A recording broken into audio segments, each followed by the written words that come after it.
My name is Connor Lee, and I'm 16 years old. When I was a child, I would say I was very energetic. I was very extroverted. I liked to hang out with my friends a lot. I was diagnosed with ADHD at a pretty young age. There were a bunch of challenging times for me. I was bullied a lot, and I started to hate myself. So the depression sort of started at elementary school age. It didn't get too severe until towards the end of middle school.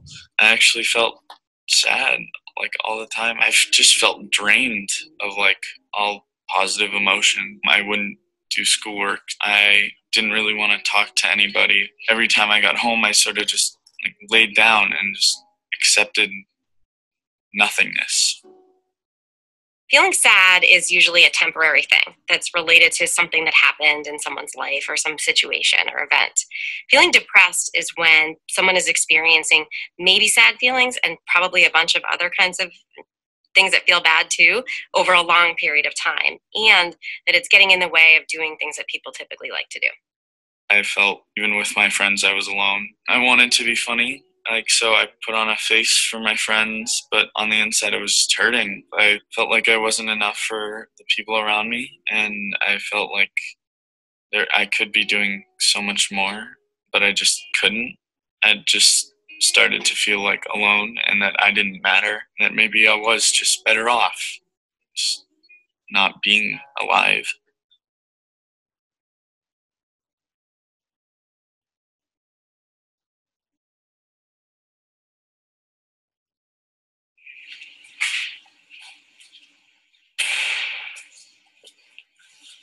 There you are.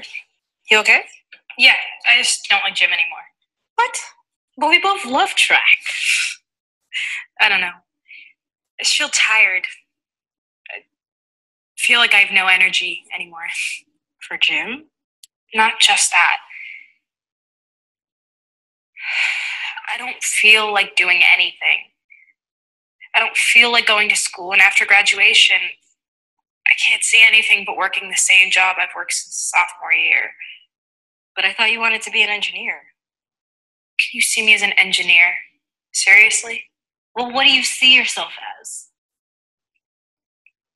Nothing. That kind of talk worries me. The way you look worries me.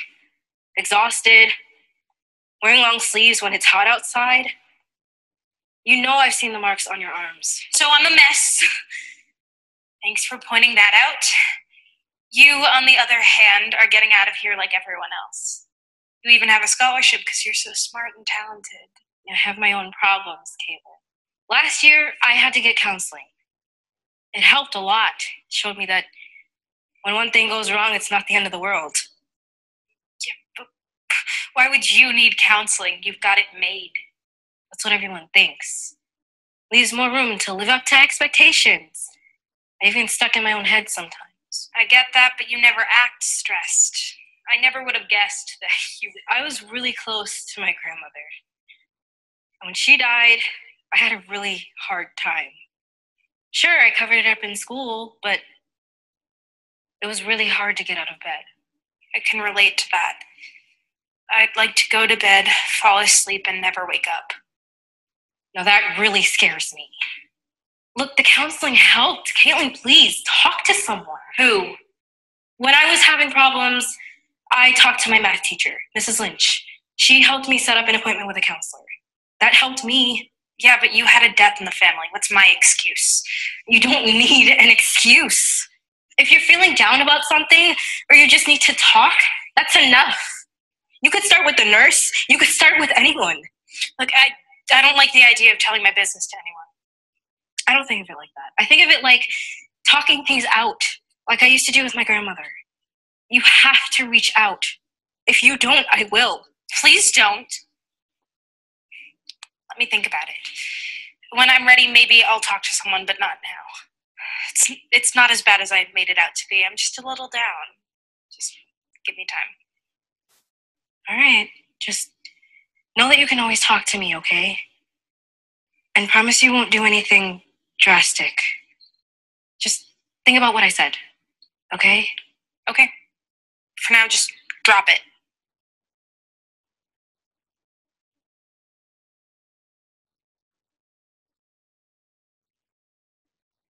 I'm just a little down. Just give me time. You're not just a little down. Take it from someone who's been there. I'm really worried about you. I'm going to make sure you talk to someone, not just me, someone who can actually help. I don't know. Let's go to the nurse. That's a good start. Come on, I'll go with you, okay?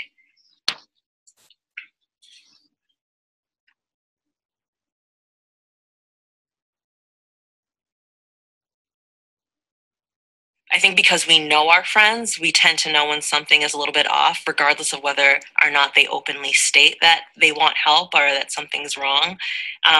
So it's important to be empathic and stating that, hey, I am here for you. You're not a burden to me. I want to help you. My name is Ellie Peltola. I am 20 years old, and I was adopted in Brazil. I had a really good childhood. Lived in a lot of different countries, a lot of different states. In the second grade, we moved across the country, and I've been living here ever since. The summer going into fifth grade, we met at a dance audition. We've been friends ever since. Ellie and I were kind of crazy children. We used to make these little music videos. From the beginning, she was a joy. I had a lot of friends, enjoyed connecting with other kids of her age. I remember from a very young age always being very insecure and always not liking how I looked. Every little thing that people could pick apart about me is what they would do, and it really, really got to me. I was bullied really bad, and because of that, I felt so worthless. I felt like nobody loved me. I didn't care about my hygiene. I didn't care about what I was wearing. I literally just didn't care. When I'm depressed, I physically cannot get out of bed, and I feel sick to my stomach. I started to hurt myself when I was around 12 years old, and it became a really big struggle of mine. I felt like because I hated myself so much, I felt like I needed to punish myself because I didn't feel like I was worthy, and I didn't feel like I was deserving of having a body with no scars on it. So I put myself in situations that I was not comfortable with, but I did it because I felt like I needed to feel wanted by at least one person. The substance abuse, I was using that to feel numb, and there have been times where it's put my life in danger. Some warning signs that I saw early on was that she didn't really have a plan for the future. She started becoming very angry. She would, every time we tried to talk to her, she would just close the door, bang the door. And a little bit more withdrawn and into herself and hiding in her room. She would just tell me things like she didn't want to live or like she didn't want to be here. Some of the common myths that exist about suicide are that if you have a conversation with someone about suicide, that you might introduce the idea where it had not been on their mind.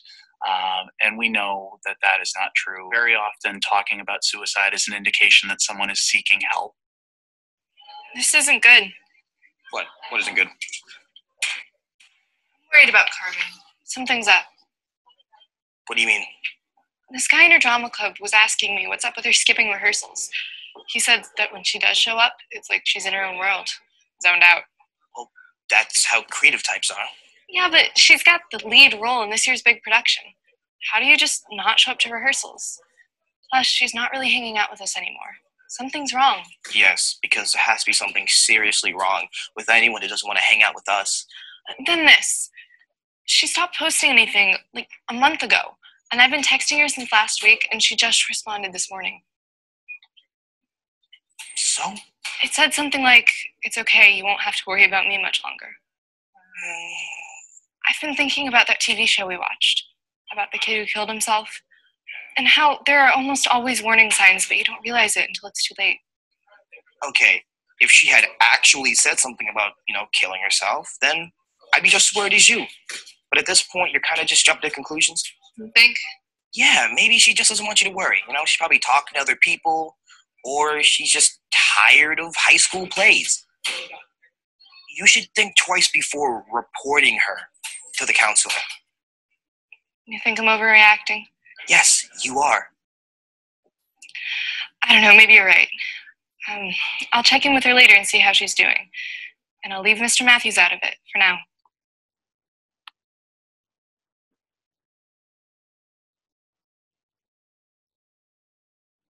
Yeah, maybe I was jumping to conclusions.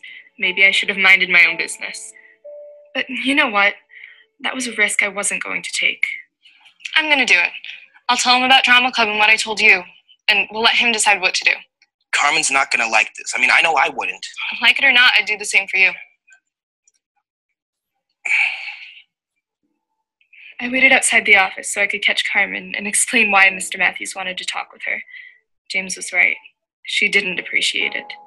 She accused me of betraying our friendship and invading her privacy. She didn't hold back. I stayed calm and I told her that I was worried about her and that I cared about her a lot.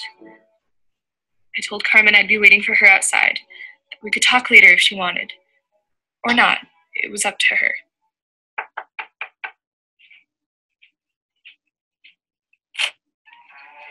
Hey, Carmen, come on in. You know, I saw you in the musical last year. I had no idea you could sing like that. Thanks, but I know that's not why I'm here. You're right. I guess you know a couple of your friends are worried about you. Angelina told me. Why do you think she's concerned? I don't know. She said something about how I was skipping rehearsals and not answering her texts, not hanging out with her as much, things like that. Well, things like that are often signs that you're struggling with something you might need help with. All kinds of students need help for all sorts of reasons. That's why I'm here. Carmen, Angelina also mentioned a text. It really had her concerned. Yeah, I know. When you're ready, I want to talk more about that. I'm here to help. You're not alone. So, can we talk?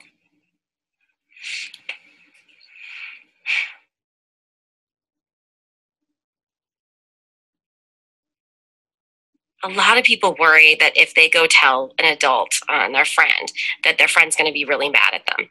And the thing is, sometimes friends are a little upset at first, but usually in the long run, people feel super grateful that someone cared enough to get them help. Luke? Whoa, are you drinking? Did you steal that from Dad's liquor cabinet?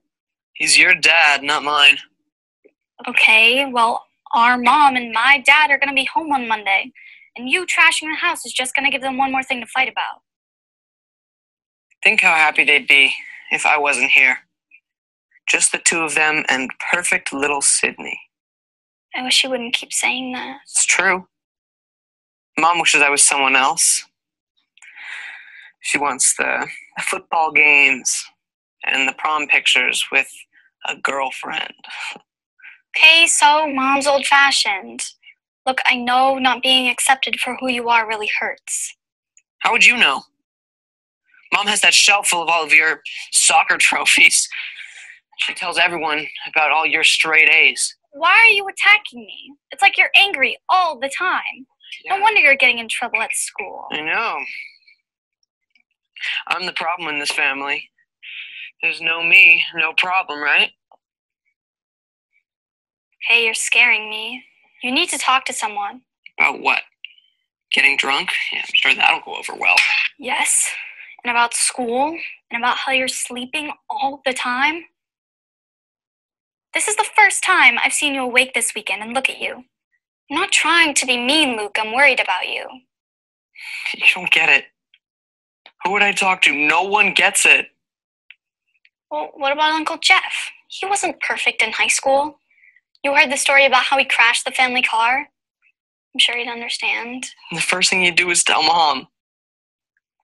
We could text that crisis line that we learned about in school. What crisis? Look, I'm drunk. Don't worry about what I said. I'll take care of the mess. Please, just leave me alone. Promise me you won't drink like this again. And try to talk to somebody. If you promise to do those things and actually do them, we'll see where this goes.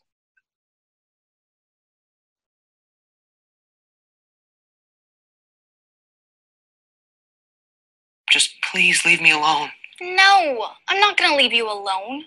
You're my big brother, and I'm scared to see you like this.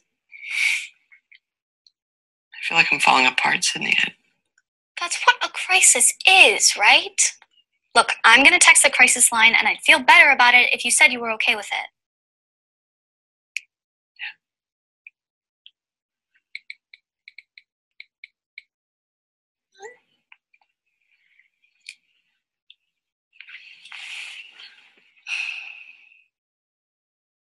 What happens next? I don't know. We'll figure it out.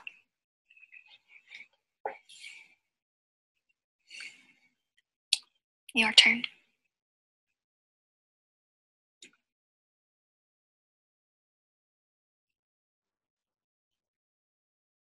It's really intimidating to go to get help. That's like an understatement. Like, it is so hard to admit that you have a problem and to be able to ask someone if they can help you. It was late at night, and Ellie called me talking about how she was about to kill herself. And I was really scared. I was really nervous. And I went to my mom crying, and I asked her for help. And my mom texted her parents. So that's when we got into action to try to find ways to help her. When she asked me not to tell anybody, I would either be like, oh, yeah, sure, I'm not going to tell anybody, and tell somebody. Or I would just tell her straight up and be like, hey, I have to tell somebody so you can get better and so you won't be in this position anymore. To be honest, I was mad at her for about a week. It really didn't last that long. And in the end, I thanked her because she saved my life. I think I was a friend. I think that's what I did. It was so beneficial having that one person who, she didn't understand what I was going through, but she never left my side. My girlfriend at the time, she decided that she would take initiative and she would go talk to the school counselor. At that point, I was starting to feel suicidal. I talked to her about it a couple times. One of the things the school counselor made me do was she handed me a paper to ask, on a scale of 1 to 10, how do you feel on most days? How many times have you had suicidal thoughts? Which really made me see that this was much bigger than I had thought it was before. I was tired of hiding, so I made a post about it, telling everyone how I was actually feeling and that I had been portraying this character to them and it wasn't actually me. It got a lot of support, and I think it helped make me feel better. So the majority of people who are thinking about suicide have something like depression, either depression or some other mental health condition going on. Depression is definitely something that is treatable, and people feel much better afterwards. So there are different ways that people can feel better. One of them is by taking medication. Sometimes it's also by going to counseling and talking to someone to talk through problems or to think about other ways to cope. So some healthy coping strategies would be connecting with others. So making sure that you're not isolating yourself, but that you're spending time with your friends. Exercising as well. So if you're an athlete, just making sure that you're continuing to take part in those activities, as well as journaling. So if you're someone who likes to write, using that as a mode of self-expression. I went to therapy, and the first session I felt very awkward. I didn't want to be there. I didn't want to talk about it. It did help, though. Getting to actually talk about it, even though it was awkward. Getting to say how I felt to someone. I am in a good place now, and the things that help me are, theater is a big one, because that's my passion.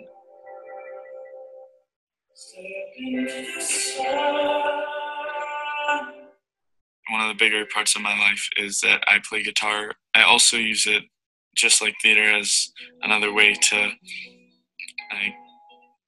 find an escape, to go home and I can play guitar and I can be happy with that. And I'm really happy that I can be myself and be who I want to be. I really benefited from therapy. In movies, depression, they make it seem like, your world is black and white all the time. And that's not true at all. Depression will always be something that I have, but it's definitely, the color has started to come back. And, I still live my life authentically having depression. I learned about coloring and painting and anything art related. And that was actually one of the biggest coping skills that I used. My room has all these different posters that I've made, and I felt like working with my hands was really helpful for me. She loves life now. She has come a long way, and yes, I am very proud of her. She's a joy in our lives. I think she has already proven that she can live and others can live with mental health challenges. Because without the help, my daughter wouldn't be here now. And I won't be here to tell you the story about how wonderful daughter she is. I had a really hard time seeing that there were people out there who loved me. And I think that that is a really big thing to remember, is that you are loved.